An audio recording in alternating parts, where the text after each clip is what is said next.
ঘুষ দিয়ে প্রভাবিত করুন, এমনকি প্রয়োজনে টাকা দিয়ে। Mark Victor Hansen. Okay, Honolulu magazine কি বলছে এই বই সম্পর্কে, সেটাই আমরা দেখব। রিচ ড্যাড পুয়ার ড্যাড আপনার অর্থের উপর প্রচলিত অন্যান্য বইয়ের মতো নয়। রিচ ড্যাড পুয়ার ড্যাড সহজ পাঠ্য। এর আসল বক্তব্য খুবই সহজ, যেমন ধনী হবার জন্য একাগ্রতা আর সাহসের প্রয়োজন হয়। এটা বলছে হনলুলু ম্যাগাজিন। আমি শুধু ভাবি, আচ্ছা, সুব্রন টেনাল্ট, চেক অফ আমেরিকার প্রেসিডেন্ট, তিনি কি বলছেন এই বই সম্পর্কে, এবার সেটা আমরা দেখব।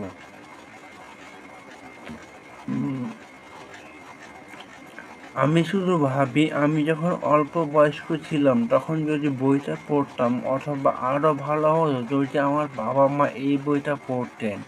এটা সেই ধরনের বই যা আপনি কিনে আপনার সন্তানকে দেন, অথবা নাতি নাতনি দেখার সুযোগ হলে অতিরিক্ত কপি কিনে ফেলেন, এবং তারা 8 বা 9 বছর বয়সে পৌঁছলে এটি আপনার দিক থেকে একটা অবশ্য উপহার হয়। সুব্রন, আচ্ছা, রিচ ড্যাড পুয়ার ড্যাড এর বক্তব্য তাড়াতাড়ি ধনী হওয়া নয়। এর মাধ্যমে আপনি শিখতে পারবেন যে কীভাবে আপনার অর্থ সম্পর্কিত বিষয়ে দায়িত্ব নেবেন এবং টাকা পয়সার উপর নিয়ন্ত্রণ রেখে আপনার সম্পত্তি বাড়াবেন। এটা অবশ্যই পড়ুন যদি আপনার অর্থনৈতিক অনেক জ্ঞানকে উজ্জীবিত করতে চান। Doctor Ed Coyne, lecture, finance, RMIT university, Melbourne. আচ্ছা, আমার মনে হয় যদি এই বইটা আমি 20 বছর আগে পড়তাম।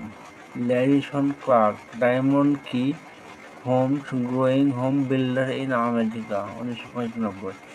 রিচ ড্যাড পুয়ার ড্যাড যারা তাদের ভবিষ্যতের অর্থনৈতিক ব্যাপার নিয়ন্ত্রণে রাখতে চায় তাদের প্রথম পদক্ষেপ। USA today. ওকে, সো আমরা এতক্ষণ দেখলাম এখানে বিভিন্ন বিখ্যাত মনীষীগণ রিচ ড্যাড পুয়ার ড্যাড বইটি সম্পর্কে আসলে তাদের বক্তব্য কী রেখেছেন, তাদের মনোভাব কী ছিল, সেই সম্পর্কে আমরা জানলাম উপরের লেখাগুলো থেকে।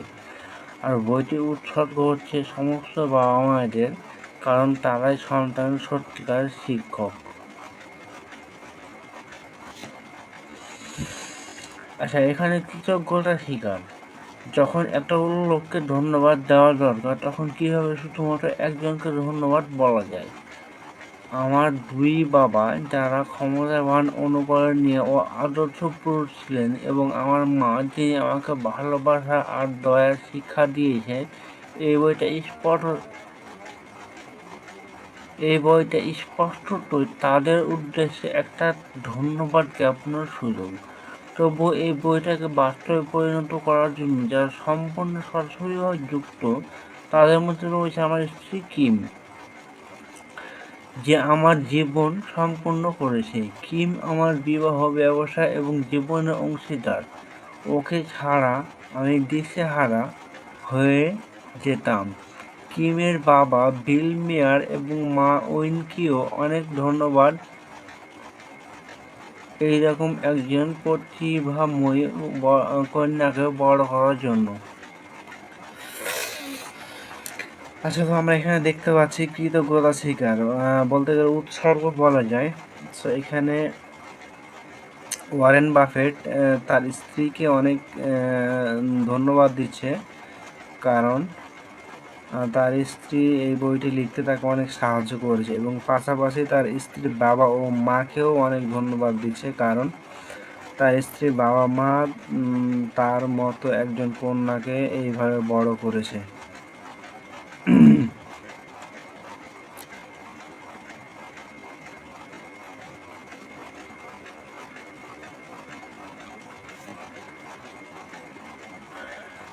আচ্ছা, আমরা এখানে না থেকে মনে হয় আমাদের মেইন পার্টে জাম্প করা উচিত। সো ভূমিকা এর একটা বিশেষ প্রয়োজন আছে। আমরা এখন সরাসরি ভূমিকা থেকে শুরু করছি। স্কুল কি শিশুদের বাস্তব জগতে উপযুক্ত করে প্রস্তুত করে? আমার বাবা মা বলতেন, পরিশ্রম করে পড়াশোনা করো এবং ভালো ফল করো, তাহলে তুমি একটা মোটা মাইনের চাকরি হবে, বিশেষ সুযোগ সুবিধা পাবে।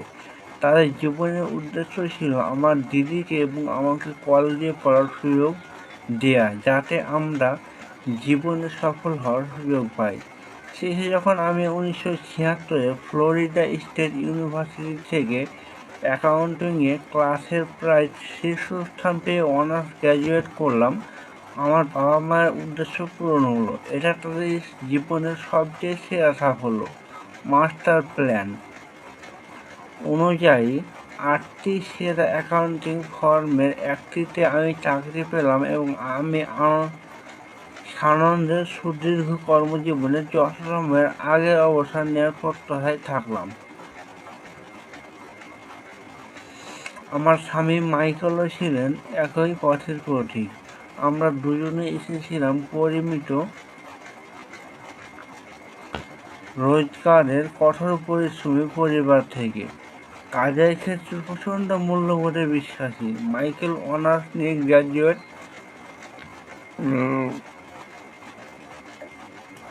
পাস করেছিল, বরং সে দুবার ডিগ্রি নিয়েছিল, একবার ইঞ্জিনিয়ার হিসেবে, একবার আইন স্কুল থেকে। সে ওয়াশিংটন ডিসির পেটেন্ট আইনি বিশেষজ্ঞ। একটি বিখ্যাত ল ফার্ম শীঘ্রই তাকে চাকরিতে নিযুক্ত করেছিল। তার ভবিষ্যৎ উজ্জ্বল মনে হয়েছিল, কারণ তার কর্মজীবনে উন্নতির পথ সুনির্দিষ্ট ছিল এবং তাড়াতাড়ি অবসর গ্রহণের সুনিশ্চয়তা ছিল। যদিও আমরা কর্মজীবনে সফল হয়েছিলাম, কিন্তু যেমন আশা করেছিলাম ঠিক তা হয়নি।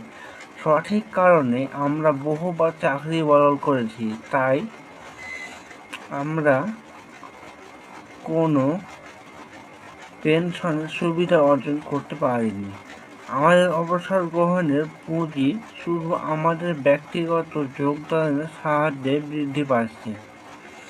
মাইকেল এবং আমার বিবাহিত জীবন চমৎকার এবং আমাদের 3টি সুন্দর সন্তান আছে।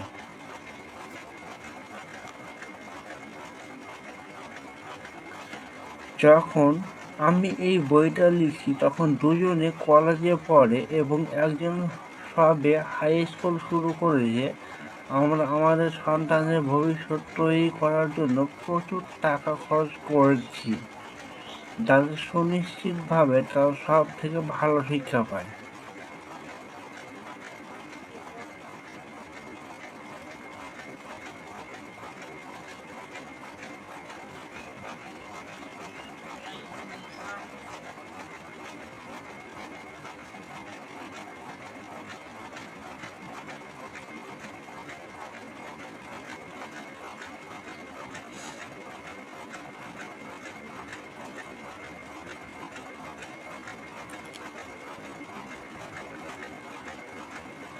উনিশশো ছিয়ানব্বই সালে একদিন আমার সন্তানদের মধ্যে একজন স্কুল সম্পর্কে মোহভঙ্গ হয়ে বাড়ি এলো। পড়াশোনায় তারা একঘেয়েমি আর ক্লান্তি এসে গিয়েছিল। তার প্রতিবাদী যুক্তি, যেসব বিষয়গুলো ব্যবহারিক জীবনে দরকার সেসব পড়ে কি দরকার, বাস্তব জীবনে তার কতটাই বা কাজে আসে, বিশেষ কিছুই না ভেবে আমি দিলাম, কারণ তুমি যদি ভালো নম্বর না পাও তুমি কলেজে ঢুকতে পারবে না। সে উত্তর দিল, আমি কলেজ যাই আর না যাই, আমি বড়লোক হবই হব। তুমি যদি কলেজ পড়ো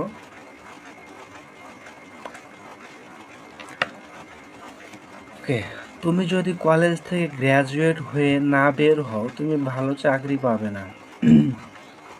মায়ের মনের আশঙ্কা ও চিন্তা নিয়ে আমি বললাম, তোমার যদি ভালো চাকরিই না থাকে তুমি কিভাবে বড়লোক হওয়ার পরিকল্পনা করবে? আমার ছেলে একটু হাসির ভান করলো এবং একঘেয়েমিতে ধীরে ধীরে মাথা দোলাতে থাকলো। এরকম কথা আগেও অনেকবার হয়েছে। ও মাথা নিচু করে চোখ ঘোরাতে লাগলো। আমার মাতৃসুলভ জ্ঞানের বাণী একবারও তার কানে ঢুকল না। আমার ছেলে চটপটে এবং দৃঢ়চেতা হলেও সে সবসময় বিনয়ী এবং সশ্রদ্ধ যুবক। মাও বলতে শুরু করলো, এবার আমার ভাষণ শোনার পালা। সময়ের সঙ্গে চলো, চারিদিকে দেখো, বড় বড় ধনী ব্যক্তিরা তাদের শিক্ষার কারণেই ধনী হননি।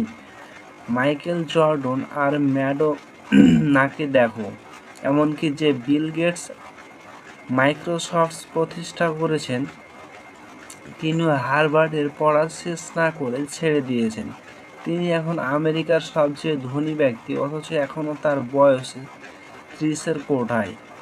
একজন বেসবল খেলোয়াড় আছেন যে বছরে $4 মিলিয়ন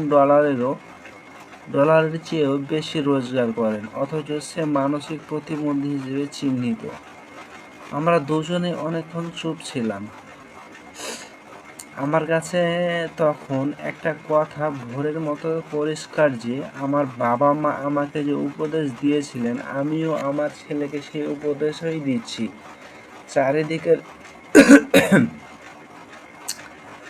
চারিদিকের পৃথিবী বদলে গেছে, কিন্তু বদলায়নি সেই উপদেশ দেওয়াটা। ভালো শিক্ষা পাওয়া এবং ভালো নম্বর পাওয়া আজকাল আর সাফল্য সুনিশ্চিত করে না। আমার সন্তানরা ছাড়া কেউ তা লক্ষ্য করেছে বলে মনেও হয় না। সে বলতে থাকলো, মা, আমি তোমার আর বাবার মতো অত পরিশ্রম করে কাজ করতে চাই না। তোমরা অনেক অর্থ উপার্জন করেছো। আমরা একটা বিশাল বাড়িতে থাকি যেখানে অনেক দামি আসবাব আছে। আমি যদি তোমার পরামর্শ মেনে চলি,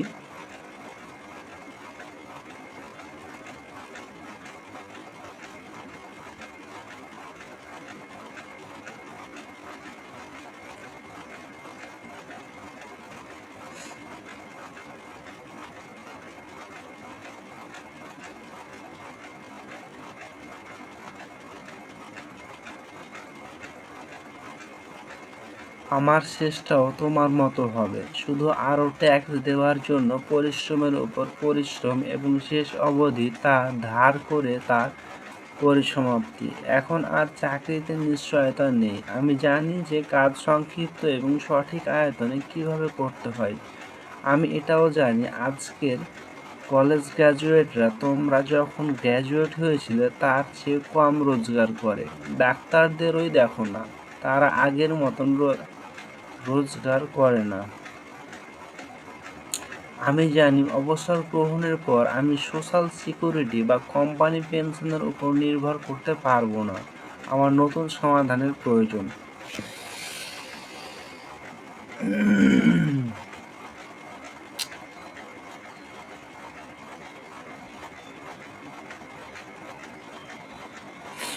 আচ্ছা, এখানে টাং টুইস্টার করলে হয় কি, আপনার মুখের খুব ভালো একটা এক্সারসাইজ হয়, ফলে আপনার মুখের জড়তাটা এখানে দূর হয়ে যায়। জড়তা বলতে কীরকম, আপনি প্রত্যেকটা শব্দ খুব স্পষ্টভাবে বলার চেষ্টা করেন, এতে আপনার মুখের মুভমেন্টটা প্রপারলি হয়। ওকে, কিছু একটা মুখের ভেতরে দিয়ে যখন আপনি ফুল ক্লিয়ারভাবে কথা বলার চেষ্টা করবেন, তখন অবশ্যই আপনার মুখের মুভমেন্টটা বেশি হবে। তাতে আপনার মুখের মাসেলগুলো বিল্ড হবে এবং আপনার মুখের জড়তা দূর হবে।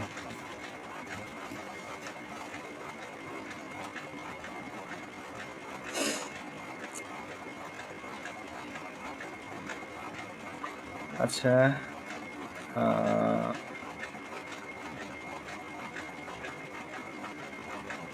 আই থিঙ্ক আমার এটা 20 মিনিট করা প্রয়োজন। সো আমি এটা 20 মিনিট করবো, আরও 5 মিনিট করবো।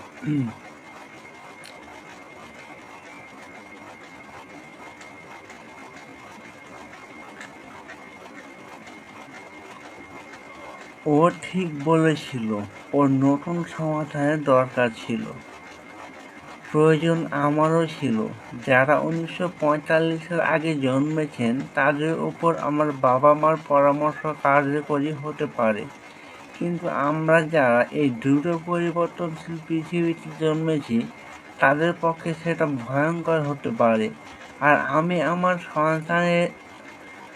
আমার সন্তানদের এই সোজা কথাটা বলতে পারি না, স্কুলে যাও, ভালো নম্বর পাও এবং একটা নিশ্চিত ঝুঁকিহীন চাকরি খোঁজো। আমি জানতাম আমার সন্তানদের শিক্ষার জন্য নতুন পথ নির্দেশিকা আমাকে খুঁজতে হবে।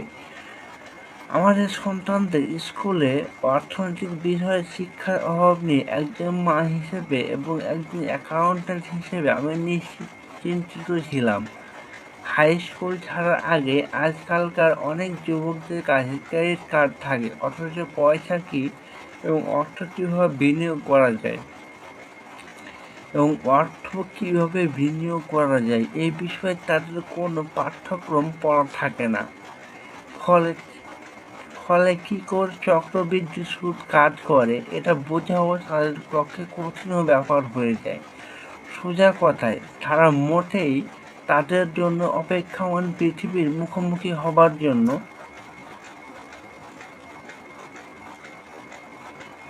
প্রস্তুত থাকে না। তাই তারা এমন জগতে বেঁচে থাকে যেখানে খরচ করাকে সঞ্চয়ের থেকে বেশি মর্যাদা দেওয়া হয়।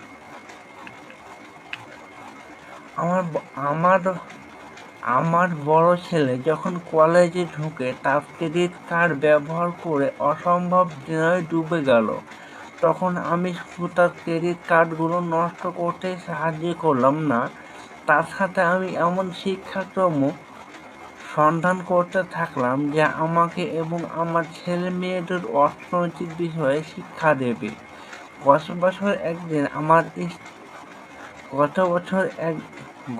বছর একদিন আমার স্বামী তার অফিস থেকে আমায় ফোন করে বলল, আমার মনে হয় আমি একজনের দেখা পেয়েছি যার সাথে তোমার আলাপ করা উচিত। ওর নাম রবার্ট কিওসাকি। উনি একজন ব্যবসায়ী এবং বিনিয়োগকারী। উনি এখানে একটা শিক্ষণীয় বিষয়ের ওপর প্যাটেন্টের জন্য আবেদন করছেন। আমার মনে হয় ঠিক এই বিষয়টাই তুমি খুঁজছিলে। ঠিক আমি এটা খুঁজছিলাম।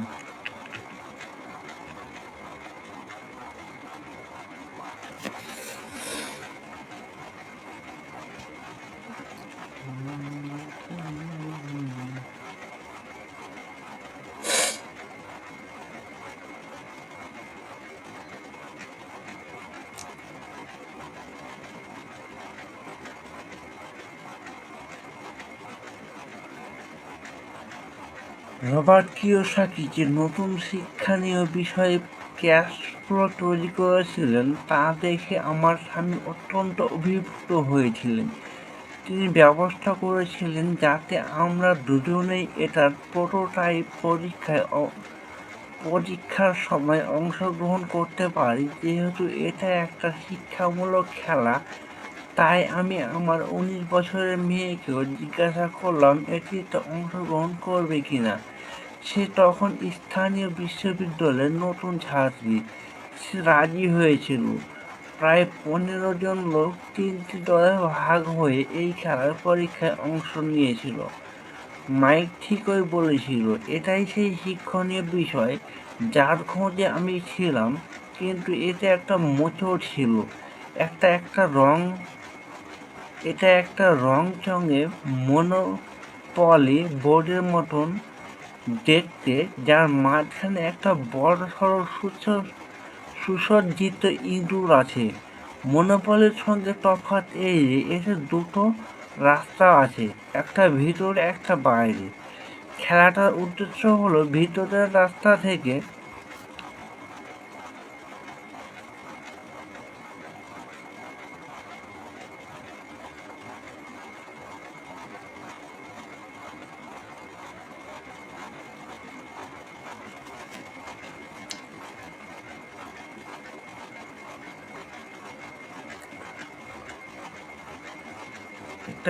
একটা বাইরে।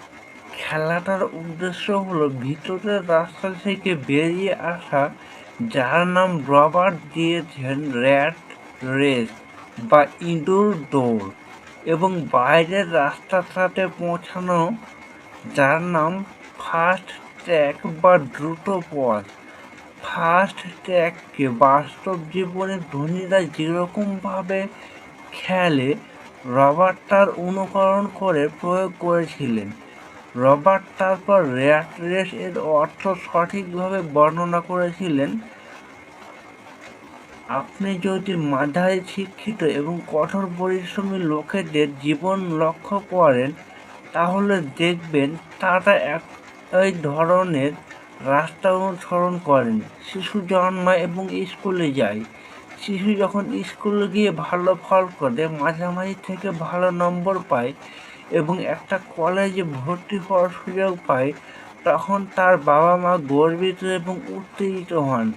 শিশুটি গ্র্যাজুয়েট হয়, হয়তো কোনো গ্র্যাজুয়েট স্কুলে যায় এবং ঠিক যেমন পরিকল্পিত ছিল তাই করে, অর্থাৎ একটা নিশ্চিত নিরাপদ চাকরির খোঁজে। ছেলে বা মেয়েটি ডাক্তার হিসেবে বা আইনজ্ঞ হিসেবে সেরকম চাকরি পেয়েও যায়, অথবা আর্মিতে যোগ দেয় বা সরকারি চাকরি পায়। সাধারণত ছেলে বা মেয়েটি টাকা রোজগার করতে শুরু করে, প্রচুর ক্রেডিট কার্ড আসতে থাকে, আর শুরু হয়ে যায় কেনাকাটা করার বেহিসাবি ব্যয়।